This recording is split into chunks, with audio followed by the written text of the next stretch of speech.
he spent 730 days mourning a ghost. Declan O'Malley, the Alpha King of the Stone River Territory, had buried an empty casket 2 years ago, believing his mate had driven her car off Blackwood Bridge.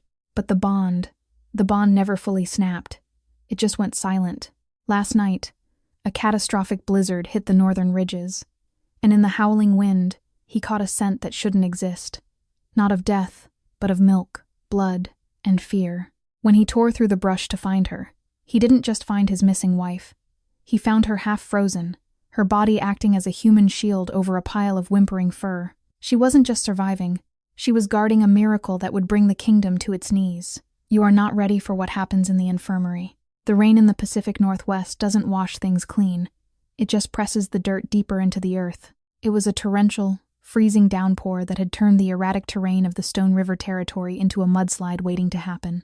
Declan O'Malley wiped rain from his eyes, his boots sinking inches deep into the slurry of pine needles and mud. At 6'4", with the build of a man who moved mountains for a living, he usually commanded the elements. But tonight, the Alpha King felt small. "Alpha, we need to turn back," came the static-laced voice of Kieran. His beta, over the radio. "The thermal drones are grounded. The storm is a whiteout up at the ridge. If there are rogues up there, they're dead already." Declan pressed the talk button, his jaw tight. "I didn't ask for a weather report, Kieran. I said sweep the northern sector.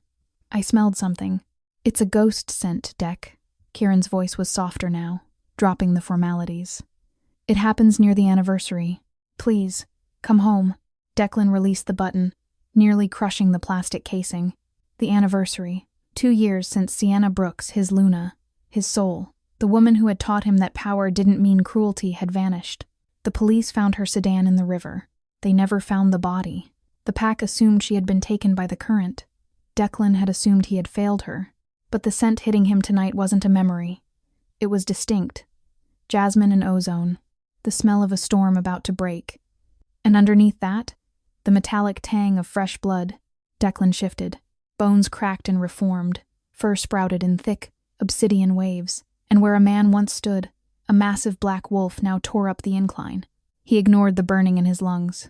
The wolf instinct took over, locking onto a faint heat signature that his human eyes couldn't see. He climbed higher than any patrol usually dared, up to the ruins of the old fire watchtower, a structure abandoned since the fires of '98. The wind here was a scream, tearing at his fur. He slowed down as he approached the base of the tower. The scent was overwhelming now. It smelled of sickness. It smelled of life. He shifted back to human form, shivering violently as the freezing rain hit his bare skin. But he didn't care. He ripped the rusted door of the tower's storage cellar open. It was pitch black inside. Declan pulled a tactical flashlight from the mesmerizing pile of clothes he'd left at the ridgeline hours ago. No, that wasn't right. He was naked, vulnerable. He squinted into the dark, his wolf vision adjusting to the gloom. "Sienna?" he rasped. The name felt foreign on his tongue. There was a low growl. It was weak, wet, and terrifyingly familiar. In the corner of the cellar, huddled on a bed of rotten sleeping bags and dried moss, was a figure. She was skeletal, her collarbones protruding sharply against pale, dirt-streaked skin. Her hair, once a vibrant chestnut, was matted and dull. But her eyes, those golden hazel eyes, burned with a ferocity that stopped the Alpha King dead in his tracks. Sienna didn't look at him with love. She looked at him with terror. "Don't!" she cracked, her voice like grinding glass. She tried to raise a hand to ward him off, but her arm collapsed. She was hypothermic, her lips blue. Declan took a step forward, his heart hammering against his ribs like a trapped bird. "Sienna, my God, you're alive. I'm going to get you." "No!" she shrieked, the sound tearing her throat. She curled tighter into a ball, hunching over something. That's when Declan heard it. A chorus of high-pitched mews. Not one, not two. He stepped closer, ignoring her weak strikes against his shins. He knelt, the smell of milk and afterbirth hitting him hard. The heat radiating from her was intense. She was burning up with a fever, yet her skin was ice-cold to the touch. Gently, firmly, Declan pulled the tattered wool blanket away from her chest. He stopped breathing. Lying against her stomach, fighting for space, seeking heat, was a writhing pile of puppies. Tiny, blind, newborn wolves. He counted them instantly, his alpha brain processing the impossible data. 1, 2, 3, 2, 9. There were 9 of them, a mix of russet, black, and spotted gray. A litter of 9 was biologically impossible for a werewolf. Twins were rare. Triplets were a royal blessing. 9 was a death sentence for the mother. Mine, Sienna whispered, her eyes rolling back into her head as the adrenaline finally failed her. Don't. Let them. Take.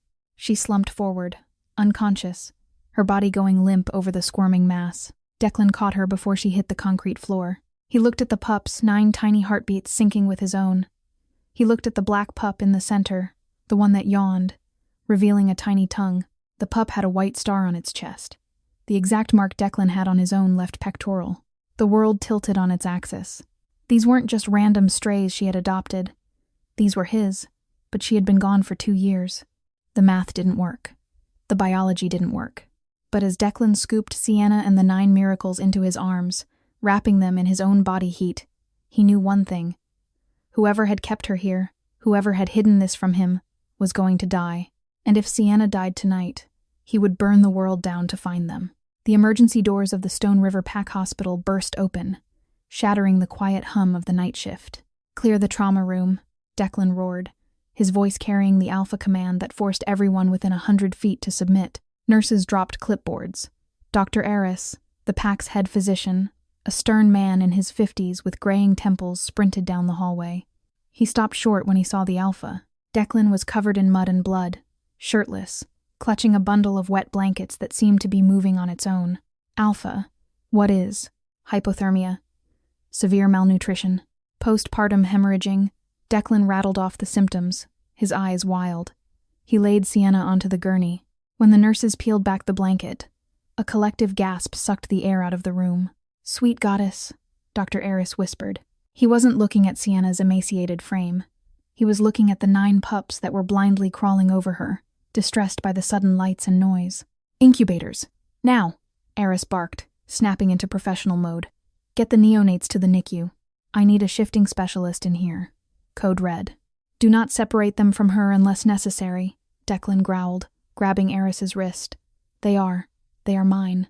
Eris looked at Declan, then at the pups, and finally at Sienna. The confusion in the doctor's eyes matched Declan's internal chaos. "Declan, she's been missing for 24 months. Wolf gestation is 5 months. Unless you've been visiting her in secret, the timeline is impossible. Just save her." As the medical team swarmed, separating the whimpery pups into heated baskets and hooking Sienna up to IV fluids and warming blankets, Declan was ushered out of the room. He collapsed onto the plastic chairs in the hallway, putting his head in his hands. He was vibrating with leftover adrenaline.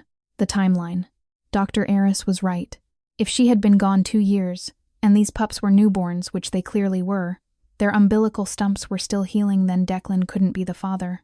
But the bond, the pull he felt toward those pups was gravitational, and the mark on the black pup's chest, that wasn't a coincidence. "Declan?" The voice came from the end of the hall. It was sharp, polished, and utterly out of place in the chaos. Vanessa Roche stood there, high heels clicking on the linoleum, wearing a pristine white trench coat. She was the daughter of the neighboring Alpha, and for the last year, the council had been pressuring Declan to take her as his chosen mate to solidify the alliance. She looked at the blood on his hands, her nose wrinkled slightly. "I heard the alarm," she said, her voice smooth but her eyes darting to the trauma room doors. "Is it true? Did you find a rogue?" "Not a rogue," Declan said, standing up.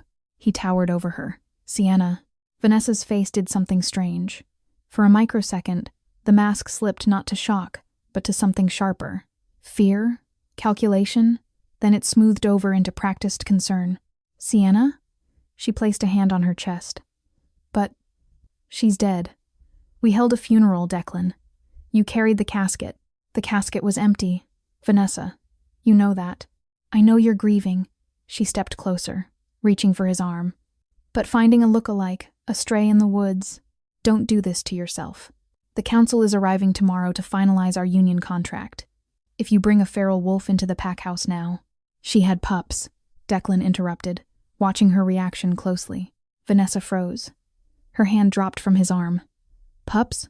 Plural? 9. 9? Vanessa laughed, a harsh, brittle sound. "That's disgusting. That's a litter for a dog, Declan, not a wolf." She's clearly been bred by a rogue mutt. If that thing in there really is Sienna, she's been feral for years. She's compromised. You can't let those things live in the pack. It's against the purity laws. Declan felt the growl start low in his chest. You're talking about my wife. I'm talking about the stability of the region, Vanessa snapped. You are the Alpha King. You cannot raise a bastard litter of 9 runts fathered by God knows who. The door to the trauma room opened. Dr. Aris stepped out. He looked pale. He held a clipboard against his chest like a shield. Alpha, Aris said, ignoring Vanessa. We've stabilized Sienna. She's in a coma, likely induced by her wolf to heal the trauma. But we ran the blood panels on the pups. Declan held his breath. Vanessa stepped closer, her eyes narrowing. And? Vanessa demanded. Tell him they're mongrels so we can handle this. Dr. Aris looked at Vanessa, then looked Declan dead in the eye. They aren't mongrels, Aris said quietly. We ran a paternity sequence. It's a match, Declan. You are the father. Silence slammed into the hallway. That's impossible, Vanessa hissed. He hasn't touched her in 2 years. There's more, Aris continued, his voice trembling slightly. We did a bone density scan on the pups. They aren't newborns. Declan frowned. They fit in my hand. Their eyes are shut. They are in a state of stasis, Aris explained. Biologically, they were born 6 months after she went missing. But something, or someone, gave them a suppressor. A chemical agent that halted their growth, kept them in a permanent newborn state for 18 months. Sienna didn't just keep them alive last night, Declan. She's been keeping them in suspended animation for a 1.5 years, likely to hide their scent. To hide them. Declan felt the blood drain from his face. She hadn't run away. She had been hiding, and she had drugged their children to keep them small, to keep them quiet. Why? Declan whispered. Because? A weak voice croaked from the doorway. Everyone turned. Sienna was standing there, leaning heavily against the doorframe, IV lines trailing behind her. She was swaying, but her eyes were locked on Vanessa. Because? Sienna rasped, pointing a shaking, bloodied finger at Vanessa. She told me that if the Alpha King knew about the abominations, he would kill them himself. Sienna looked at Declan, tears cutting tracks through the dirt on her face. You sent the order, Declan. I saw your signature on the execution warrant. The silence in the hospital corridor was heavier than the storm raging outside. It wasn't empty silence. It was a vacuum, sucking the air out of the room until everyone's lungs burned. Sienna's accusation hung in the air like smoke. You sent the order. Declan looked at his mate. She was barely holding herself upright, her knuckles white as she gripped the doorframe of the trauma room. But it was her eyes that destroyed him. 2 years ago, those eyes used to look at him with a warmth that could melt the winter frost. Now, they held a terror so profound it made his wolf whimper in the back of his mind. She wasn't looking at her husband. She was looking at an executioner. Sienna. Declan stepped forward, his hand outstretched, palm up, the universal sign of submission. I would never. Stay back, Sienna screamed. The sound wasn't a roar. It was a jagged tear of panic. She scrambled backward, tripping over her own IV line. The pole crashed to the floor with a deafening clatter. Blood bloomed instantly in the tube where the needle jerked in her vein. Restrain her! She's ripping her stitches, Dr. Aris barked. 2 nurses rushed forward, but Sienna fought them with the feral desperation of a mother cornered. She wasn't fighting for her life. She was fighting to get back to the room where her 9 children lay defenseless. Don't let him near them, she sobbed, thrashing as Aris injected a sedative into her arm. He'll drown them. He said he'd drown the litter. Declan stood frozen. The words hit him like physical blows. Drown them. Declan, look at her. Vanessa's voice cut through the chaos, smooth and reasonable. She stepped up beside him, her perfume, expensive roses, and musk clashing violently with the metallic scent of blood. She is psychotic. 2 years in the wild, eating rot, living like a beast. She's hallucinating. She doesn't know what she's saying. Declan slowly turned his head to look at Vanessa. His face was a mask of stone, but his eyes were glowing a faint, dangerous violet, the sign of an alpha, losing control. She didn't hallucinate the pups, Declan said, his voice dropping to a subsonic rumble that vibrated in the floorboards. And she didn't hallucinate the warrant. She mentioned a signature. Vanessa didn't flinch. She was good, terrifyingly good. She adjusted the collar of her white trench coat, her expression one of pity. Paranoia is a common symptom of isolation trauma, Declan. She probably convinced herself you hated her to justify running away. Maybe she found a scrap of paper and imagined it was a warrant. The mind breaks easily. Alpha, Kieran, the beta, jogged up the hallway, 2 enforcers behind him. We've secured the perimeter. No one in, no one out. What are your orders? Declan looked at Sienna, who was now limp in the nurse's arms, the sedative taking hold. Her head lolled back, tears still wet on her grime-streaked cheeks. Take the Luna to the high-security suite, Declan ordered, his voice flat. Put 2 guards on the door. No one enters without my direct biometric clearance. Not even the medical staff unless I am present. And her? Kieran nodded toward Vanessa. Vanessa straightened her spine. I am the daughter of Alpha Roche of the Southern Territory. You cannot order me. Escort Miss Roche to the guest wing, Declan interrupted. He stepped into Vanessa's personal space, towering over her. You are not to leave the pack house. You are not to make calls. You are not to speak to your father. This is an act of war, Declan, Vanessa hissed, her mask finally slipping to reveal the viper beneath. Holding a visiting dignitary prisoner because of the ramblings of a madwoman? My father will burn Stone River to the ground. Let him try, Declan said softly. If I find out you forged that signature, Vanessa, I won't need an army to destroy you. I'll do it with my teeth. He turned his back on her. Get her out of my sight. As the guards escorted a furious Vanessa away, Declan walked into the trauma room where Sienna had been. It was empty now, save for the bloody IV pole. He walked to the sink and gripped the porcelain until it cracked. He needed to see the evidence. Sienna said she saw a warrant, a physical piece of paper. If she had been running for 2 years, she must have kept it. It was the anchor of her fear. Dr. Eris, Declan called out as the doctor returned, looking shaken. Where are her clothes? The rags she was wearing. In the biohazard bin. We were going to incinerate them. Don't. Declan walked over to the yellow bin in the corner. He didn't care about the filth. He pulled out the tattered remains of what used to be a heavy wool coat too big for her, likely stolen from a scarecrow or a clothesline. He patted the pockets. Empty. He checked the lining. He felt a crinkle. With trembling fingers, Declan ripped the lining of the coat open. Inside, wrapped in 3 layers of plastic, Ziploc bags that had been taped shut to be waterproof, was a folded document. He peeled away the plastic. The paper was worn, soft as fabric from being folded and unfolded 1,000 times. He opened it. Official decree of the Stone River Pack. Subject: termination of genetic aberrations. Target: the litter of Sienna Brooks. Reason: violation of purity laws. Unnatural quantity implies demonic or rogue corruption. Sentence: immediate death by drowning. And there, at the bottom, stamped with the royal seal, was his signature. Declan O'Malley. Declan stared at it. He knew his own hand. The loop of the D, the sharp strike of the Y. It was perfect. If he didn't know he hadn't signed it, he would have testified in court that he had. But then he noticed something. A tiny detail. The date next to the signature was written as Oct 12th. Declan never wrote dates with the Declan. He was military trained. He always wrote 12 Oct or 10/12. Someone had studied his signature perfectly but didn't know his habits. He brought the paper to his nose and inhaled deep. The scent was old, faded paper, ink, and the overwhelming smell of Sienna's fear. But underneath that, a faint, chemical trace. Lavender and sulfur, cheap toner ink, and a specific brand of hand sanitizer used in the archives. Declan carefully refolded the paper. His heart was no longer racing.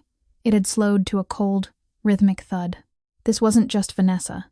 She was the architect, maybe, but she had help from inside his administration. Someone with access to his seal. Someone with access to the archives. He wasn't just an alpha husband anymore. He was a hunter, and the prey was in his own house. 3 hours later, the hospital was quiet, settled into the uneasy rhythm of the post-crisis shift.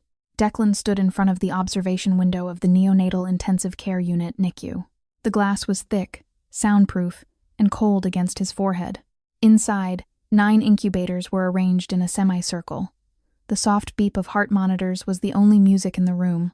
They are stable, Dr. Eris said, walking up quietly to stand beside his alpha. He held a tablet in his hands. But Declan, you need to understand the biology of what we are looking at. Declan didn't look away from the center incubator. The black pup, the one with the star on his chest, was twitching in his sleep. Tell me. We found high concentrations of aconite and veratrum in Sienna's blood, Eris explained. his voice hushed, but also a synthetic hormone called Somnium B. It's a growth inhibitor. It's illegal, banned in all 50 territories. Where would she get it? She didn't buy it. She was making it, Eris said. We found trace amounts of processed herbs under her fingernails. She was foraging for wolfsbane and crushing it, mixing it with her own blood to create a crude version of the suppressor. Then, she was feeding it to them.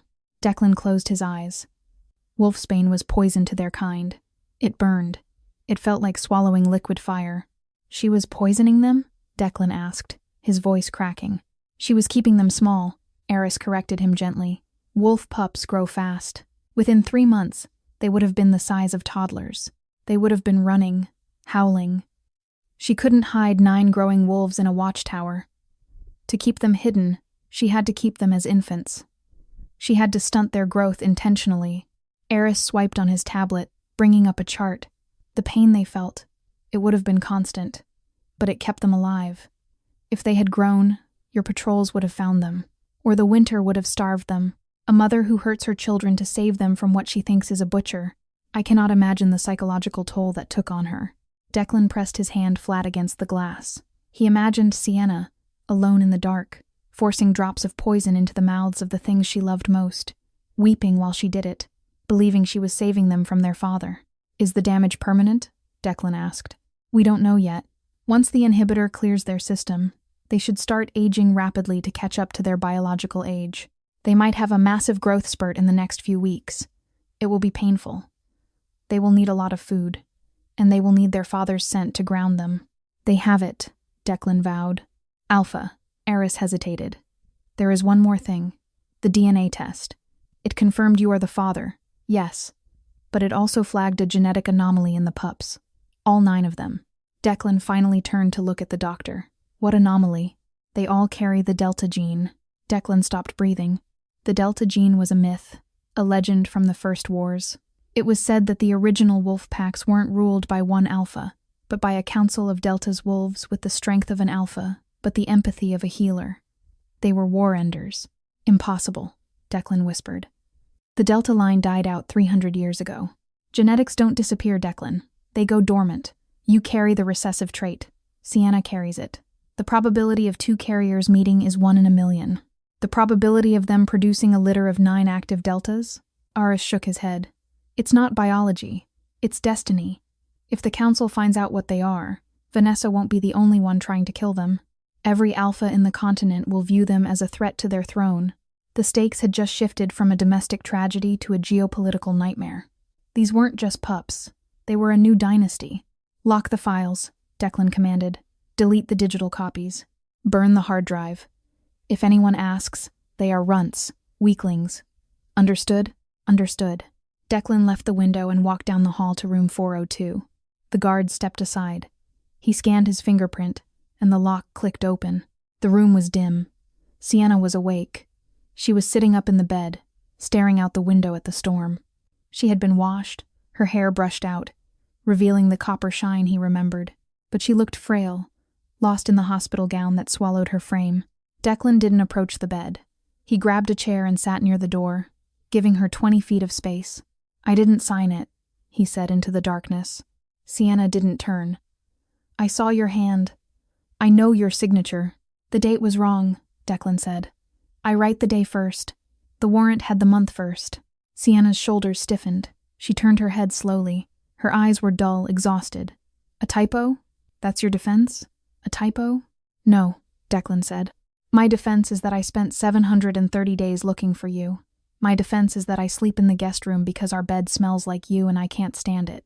My defense is that I am the Alpha King, and if I wanted our children dead, I wouldn't have needed a warrant. I would have done it. It was a harsh truth, but it landed. Sienna watched him, searching his face for the monster she had built in her mind. Who gave it to you? Declan asked softly. Who brought you the warrant? Sienna looked down at her hands. I was in the safe house, the one by the river. I was waiting for you. My water had just broken. I was terrified because there were so many heartbeats. I thought I was dying. She took a shaky breath. A man came to the door. He wore a hooded cloak, wet from the rain. He didn't speak. He just slid the envelope under the door and left. But, Declan leaned forward. He walked with a limp, Sienna whispered. A heavy drag of the left leg, and he smelled like peppermints and old paper. Declan's mind raced. A limp. Peppermints. The image clicked instantly. Arthur Finch, the pack's archivist. The old man who had served Declan's father. The man who managed the royal seal. He had a bad hip from the War of '99. He always sucked on peppermint candies to hide the smell of the preservation chemicals. Arthur Finch was one of the most trusted elders in the pack. He had held Declan as a baby. Arthur. Declan breathed out, the betrayal tasting like ash. Is he? Sienna's voice trembled. Is he one of yours? He was. Declan stood up, his chair scraping loudly against the floor. Now he is a dead man walking. He walked to the side of the bed. Sienna flinched, pulling her knees to her chest. Declan stopped. He reached into his pocket and pulled out the folded warrant. He placed it on the bedside table. I am going to find him, Sienna. And I am going to bring him here. And you are going to watch him tell the truth. He turned to leave, but Sienna's voice stopped him. Declan? He paused at the door. The pups, she whispered. Did you count them? Yes, Declan said, his voice thick with emotion. 9. I counted 9. Good, she closed her eyes, a single tear escaping. Because the warrant only listed 8. Declan froze. What? The warrant listed 8 pups, Sienna said, opening her eyes, terror returning. The black one, the one with the star. He was the last born. He was born after I got the letter. Whoever wants them dead, they don't know about the 9th one. Declan felt a chill that had nothing to do with the storm. If the enemy thought there were 8, and they did a head count, he realized with horror that he had just left the pups unguarded, with only Dr. Eris and the standard night crew.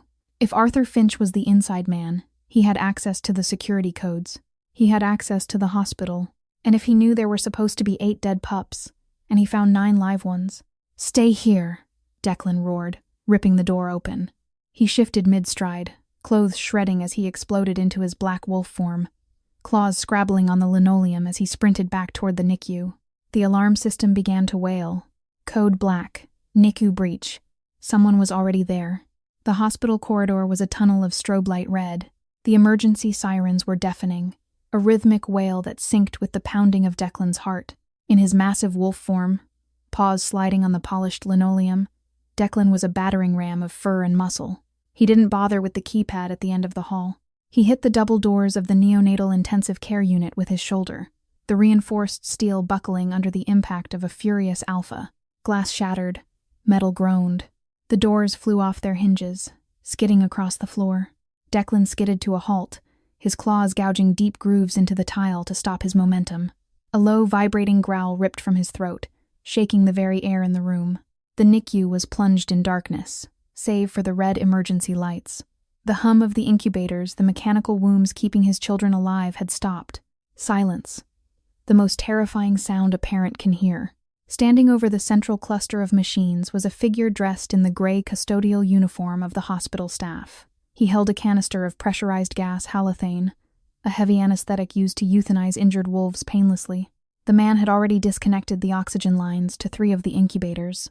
Declan didn't think. He launched himself. The intruder turned, his eyes widening behind a surgical mask. He wasn't a warrior. He was a cleaner, a hired hand. He fumbled for a stun baton at his belt, but he was too slow. Declan hit him midair. The impact sounded like a car crash. The man flew backward, smashing into a supply cabinet, shelves of saline bags and gauze raining down on him. Declan pinned him to the floor, his massive jaws snapping inches from the man's throat. Don't kill him, the human part of Declan's brain screamed. He knows who sent him.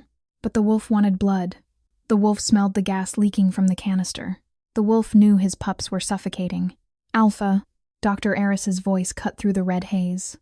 The doctor had run in behind him, followed by 2 security enforcers. The oxygen!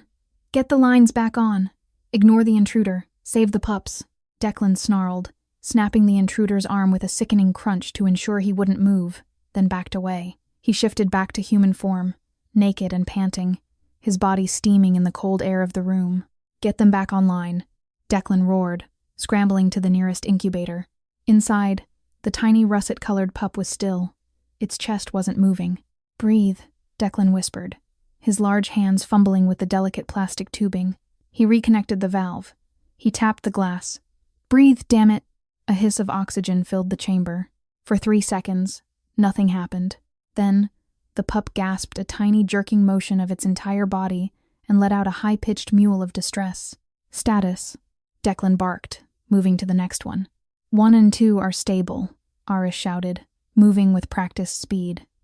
3 is hypoxic but recovering. 4 through 7 are clear he didn't get to them in time. 8?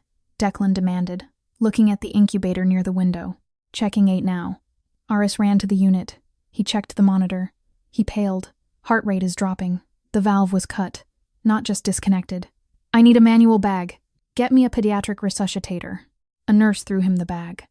Aris opened the incubator, reaching in to manually pump air into the tiny gray wolf's lungs.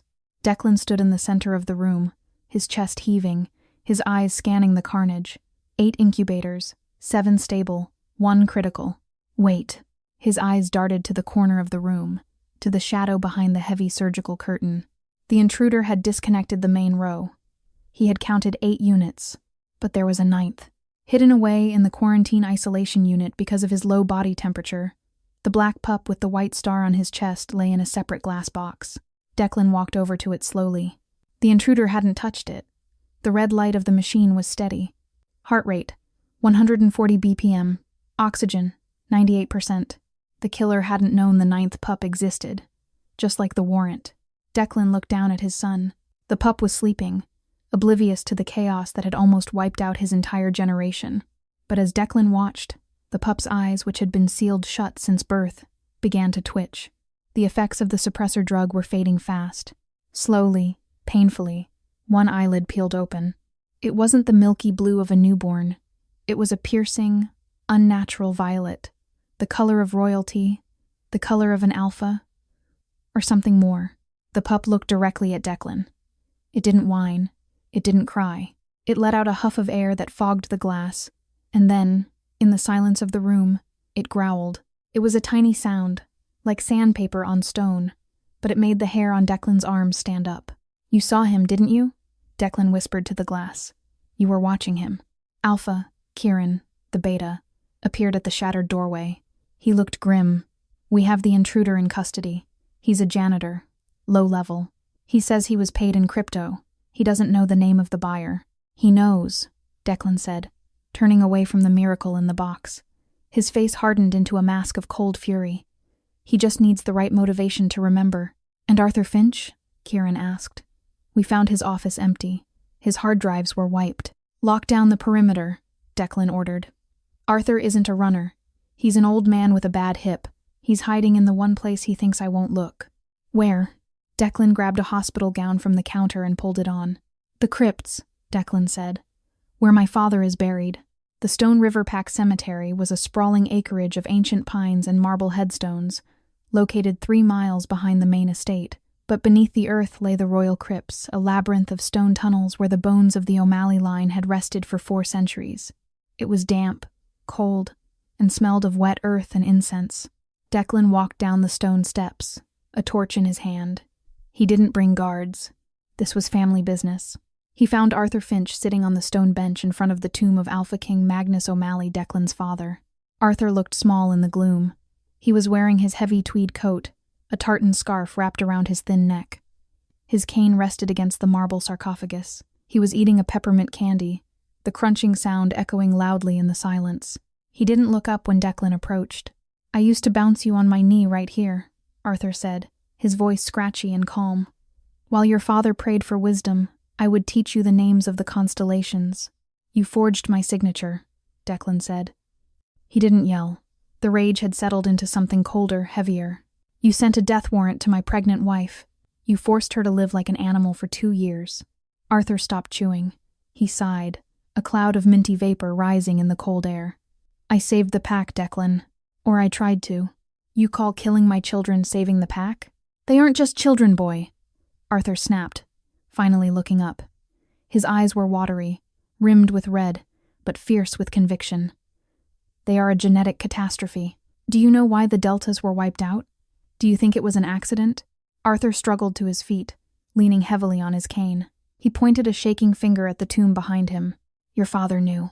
The prophecy of the Stone River states that when the 9 are born of the star and the moon, the hierarchy will shatter. The deltas don't submit, Declan. They don't follow alphas. They share power. They operate as a hive mind. Arthur took a step forward. 9 wolves who cannot be commanded. 9 wolves who are stronger than you, faster than you, and loyal only to each other. If they grow up, Stone River ceases to be a kingdom. It becomes a committee, and in this world, committees get slaughtered by rival packs. Declan stared at the old man. You did this out of fear of a fairy tale? It is not a fairy tale, Arthur hissed. I ran the blood tests myself when Sienna was first pregnant.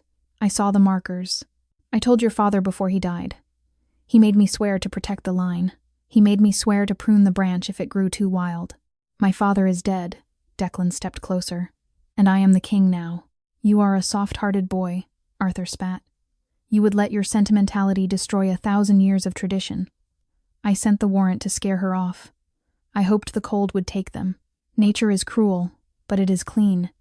But she was more resilient than I calculated. Who helped you? Declan asked. The janitor in the hospital, the suppression drugs. You didn't do this alone. Arthur smiled, a sad, broken smile. The snake in the grass is rarely the one hissing. Declan. Sometimes it's the flower next to it. Vanessa, Declan said the name like a curse. Vanessa Roche has ambition, Arthur admitted. She wants to be queen. When I told her about the anomaly, she saw an opportunity. She funded the search parties not to find Sienna, but to ensure she stayed lost. She provided the tracking data to keep your patrols away from the northern ridge. Declan felt the betrayal in his marrow. His intended bonded mate, the woman who had held his hand at state dinners, had been actively hunting his wife. And tonight? Declan asked. Who ordered the hit on the NICU? That wasn't me, Arthur said quietly. He looked at the tomb of Magnus. I wanted them gone, yes. But I am not a butcher of infants. I wanted them to never be born. Killing them in a hospital bed? That is Vanessa's work. She is cleaning up loose ends. And I imagine... Arthur looked at Declan with pity. I am a loose end too. Click. The sound came from the shadows at the top of the stairs. Declan spun around. Silhouetted against the moonlight at the entrance of the crypt stood 3 figures. They wore the tactical black gear of the Southern Pack's elite guard, Vanessa's personal security detail, and they were holding silenced rifles. Alpha Roche sends his regards, the leader said. Get down, Declan roared, shoving Arthur behind his father's sarcophagus. 3 shots rang out. Thwip, twip, twip. Stone chips exploded from the statue of Magnus O'Malley. Declan didn't have time to shift. He grabbed the heavy iron candelabra from the altar and hurled it like a javelin. It struck the lead gunman in the chest, crumpling his armor. Arthur, stay down, Declan commanded. He needed to shift, but the tunnel was too narrow. If he turned into his wolf form here, he'd be wedged in, a sitting duck for the bullets. He had to fight as a man. He vaulted over the sarcophagus, using the darkness of the crypt to his advantage. He knew every inch of this tomb. He had played hide-and-seek here as a child. The second gunman moved forward, scanning with a laser sight. Declan dropped from the ceiling. He had climbed the stone reliefs on the wall and landed on the man's shoulders. He twisted the man's neck before he hit the ground. The third gunman panicked and fired blindly into the dark. A bullet grazed Declan's ribs, searing like a hot iron. Declan lunged, knocking the gun away, and drove his fist into the man's temple. The guard collapsed. Silence returned to the crypt, heavier than before. Declan stood panting, blood dripping from his side. He walked back to the sarcophagus. Arthur, he called out. It's clear. We need to move. Vanessa knows you're here. There was no answer. Declan walked around the marble tomb. Arthur Finch was slumped against the cold stone of the king's grave. He was still clutching his cane, but there was a small, neat hole in the center of his chest, one of the stray bullets from the panic fire. Declan knelt beside the old man. Arthur's eyes were open, staring up at the ceiling, at the stone carvings of the constellations he had loved to teach. His mouth moved weakly. Declan. Arthur wheezed, pink froth bubbling on his lips. Save your breath, Declan said, pressing his hand over the wound. Though he knew it was fatal, the bullet had hit the lung. The book, Arthur whispered.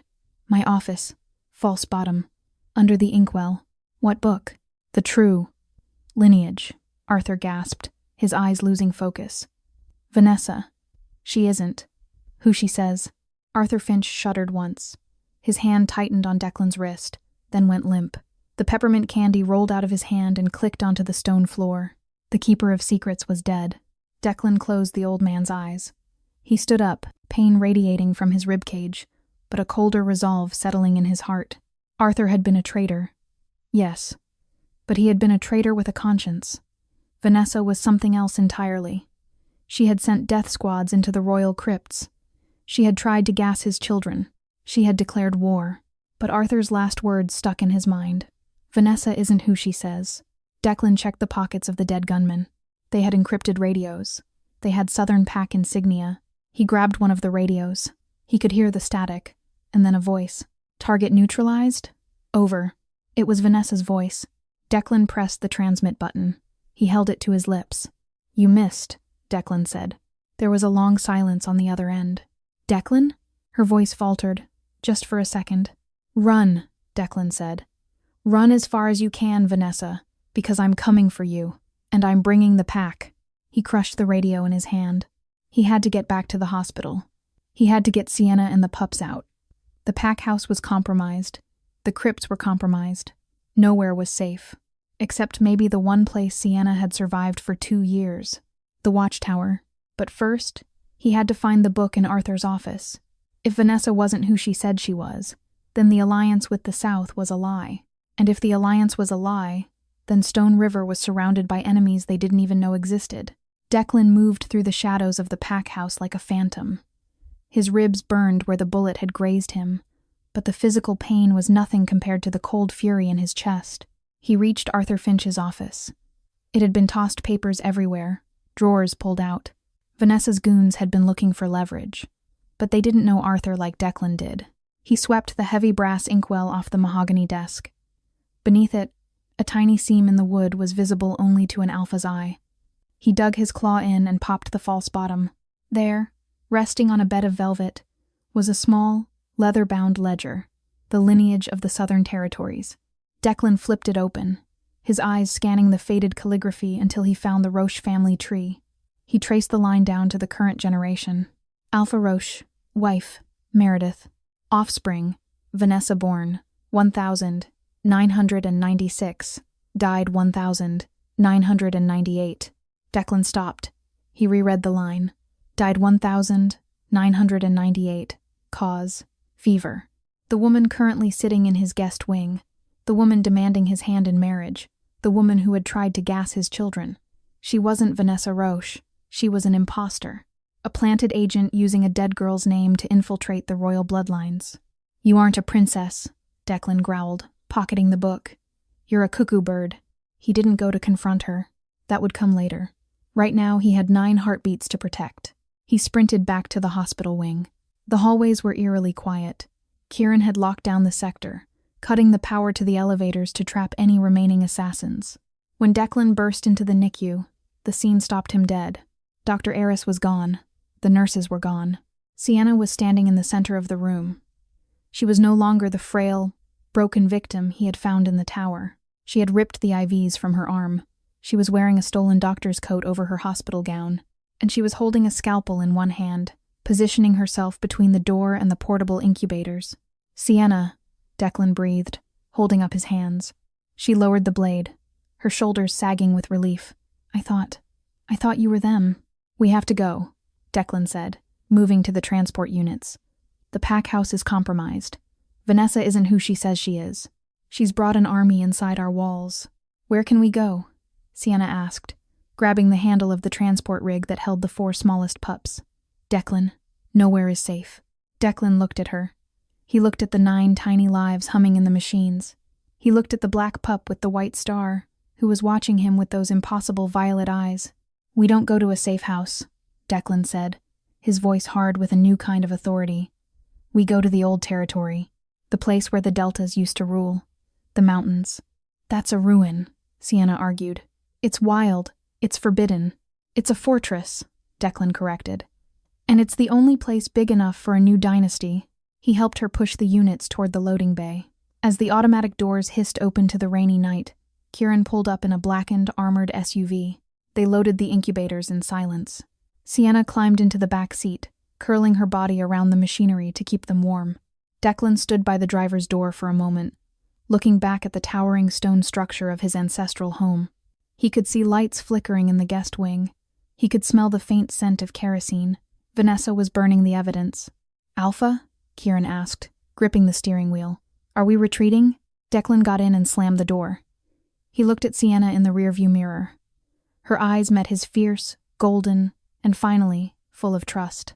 "No," Declan said as the engine roared to life. "We aren't retreating, Kieran. We're just moving the capital." As the car sped off into the stormy night, leaving the Stone River pack house behind, the black pup in the back seat let out a long, clear howl. It wasn't a cry for help, it was a declaration of war. And that is the end of Season 1 of the Alpha's Lost Dynasty. Declan and Sienna have escaped the trap, but they've left their kingdom in the hands of an imposter. Vanessa isn't just a jealous rival, she is a ghost wearing a dead girl's name, and she has the entire Southern Army behind her. Now, hiding in the Forbidden Mountains with 9 pups who carry the legendary Delta gene, Declan has to raise an army from scratch. But the biggest question remains: who is the Vanessa imposter really working for? And what happens when those 9 pups wake up and realize their true power? If you want to see Declan retake his throne in Season 2, you need to destroy that like button. Let's hit 10,000 likes to unlock the next chapter. Subscribe and hit the bell so you don't miss the war that is coming. Thanks for listening.